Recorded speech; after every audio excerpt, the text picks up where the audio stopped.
कोई गलती हो गई होगी, फिर से गवा लीजिएगा। बोले झरने की तरह तुमने गाया है। हाँ, ये कॉम्प्लीमेंट ये हमेशा मैं, हाँ, तो मैं बोला क्या बात है। और उसका सबसे अच्छा परिणाम ये देखने को मिल रहा है कि जिस दिन से ये गाना रिलीज हुआ है, उस फर्स्ट आवर से लेकर आज 6th डे पर, this is the number 1 trending songs on YouTube and across all streaming platform. तो आई थिंक जोरदार तालियां तो इसके लिए बनता है। इस पे रील्स है, शॉर्ट्स है, इंस्टाग्राम पे चले जाइए, यूट्यूब पे चले जाइए, हर कोई इस गाने का इस्तेमाल कर रहा है। नाउ यहाँ पर मिथुन, आई थिंक ये सवाल आपसे बनता है, उत्तम सिंह साहब का ये कॉम्पोजिशन जब ओरिजिनल था, आपने इसे आज रिक्रिएट किया है and it is again trending and it's on the chart everywhere. How challenging it was for you, एक ऑलरेडी कल्ट सॉन्ग, एक ऑलरेडी कल्ट फिल्म का गाना, एक ऑलरेडी लेजेंडरी सिंगर, उसके साथ एक बार फिर से recreation. How was the journey for you for Urja Kale Kawa when we are celebrating here the timeless melody of this song? Actually सबसे पहले तो मैं एटलीस्ट इस पर्टिकुलर गाने के लिए मैं रिक्रिएशन शब्द से ही मैं क्या कहता हूँ, मैं उसको जोड़ता नहीं हूँ, क्योंकि मुझे लगता है कि रिक्रिएट जो होता है, जिसको बोलते हैं कि फिर से पैदाइश, जो इतनी खूबसूरत चीज हो, राइट, गाना जो है वो उसके पेशकश से नहीं होता है, जो रूह होती है उसके तर्ज में होती है, उसकी पोइट्री में होती है। तो जो चीज उत्तम सिंह जी और श्री आनंद बख्शी साहब ऑलरेडी क्रिएट कर चुके हो, मैं उसको रिक्रिएट करने वाला कोई होता नहीं। तो मैं उससे बिल्कुल उस वर्ड से मैं थोड़ा दूर भागता हूँ। मैंने उसको रिप्रेजेंट किया है, हम अरेंजमेंट कहते हैं जिस तरीके से। तो सच बोलिए तो मेरे लिए बहुत आसान काम था, क्योंकि कोई चीज इतनी सुंदर हो तो you can't go wrong with it. मुझे सिर्फ केयरफुल रहना था कि मैं उसको खराब ना कर दूं। दैट वाज माय प्रायोरिटी, क्योंकि ये गाना अपने आप में एक प्रार्थना समान है, मुझे लगता है भारत देश के लिए। लोग इस गीत से, इस तर्ज से, छोटी छोटी बातों से बहुत प्रेम रखते हैं। और आई थिंक सबसे बड़ी बात मेरे लिए ये था कि मैं इसलिए टेंस नहीं था, क्योंकि मेरा इंटेंशन ये था नहीं कि मैं अपने आप को दिखाऊं कि मैंने क्या कंट्रीब्यूट किया है। मेरा इंटेंशन था कि इसकी जो धुन है, इसकी जो तर्ज है और इसकी जो आवाज है, ये शाइन करनी चाहिए।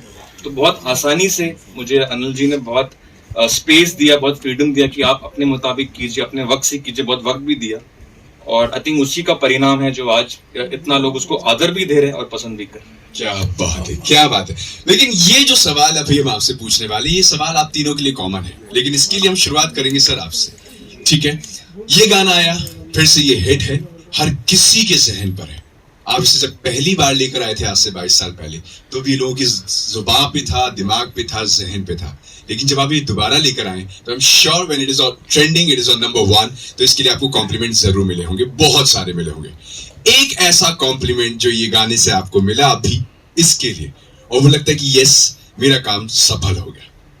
देखिए, ये हिंदुस्तान में गाने बहुत बने हैं फोकलोर से, जो फिल्मों में आए हैं।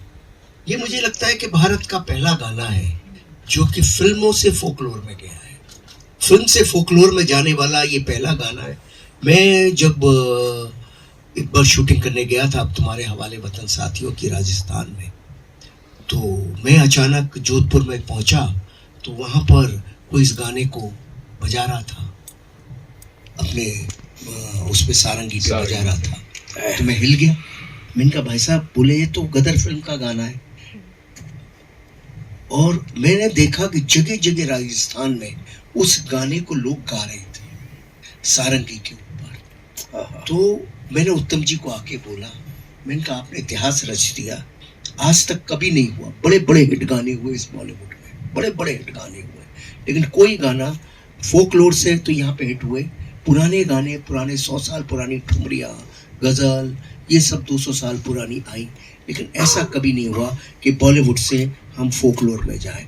तो ये कामयाबी इसकी निश्चित ही थी, और मुझे कोई आश्चर्य भी नहीं हुआ। और सच बताऊं तो कोई ऐसा एक्साइटमेंट ऑफ कोर्स है, क्योंकि जब चीज़ चलती है तो झूठ नहीं कहूँगा एक्साइटमेंट है, लेकिन अचरज नहीं था, ये होना ही था। जगह जगह जगह जगह से कॉम्प्लीमेंट आ रहे थे। मैं जब एज ए स्क्रिप्ट राइटर भी जब सोचता था और इस गाने का आलाप मेरे मन में आता था और सीन के पीछे चलता था तो मेरे खुद रोंगटे खड़े हो जाते और गदर में जगह जगह खड़े होंगे, क्योंकि ये आलाप इसका ऐसा ही है कि जहां जहां आएगा लोगों को कनेक्ट करेगा। तो लोग कहते हैं कि यूथ को नहीं पसंद आएगा, उस वक्त भी ये था जब ये गाना बना था, उस वक्त भी पता नहीं कौन सा यूथ है, मुझे नहीं समझ आता जिसको पसंद नहीं आता। मैं भी 18 साल का था तो मुझे भी वही चीज पसंद आती थी जो गहरी होती थी। जो 22 साल का था तभी भी वही पसंद आई। मुझे आज तक नहीं समझ आया यूथ को कौन सी चीज है जो पसंद नहीं आती है, क्योंकि मैं भी तो 18 साल का था ना, कभी 22 का जो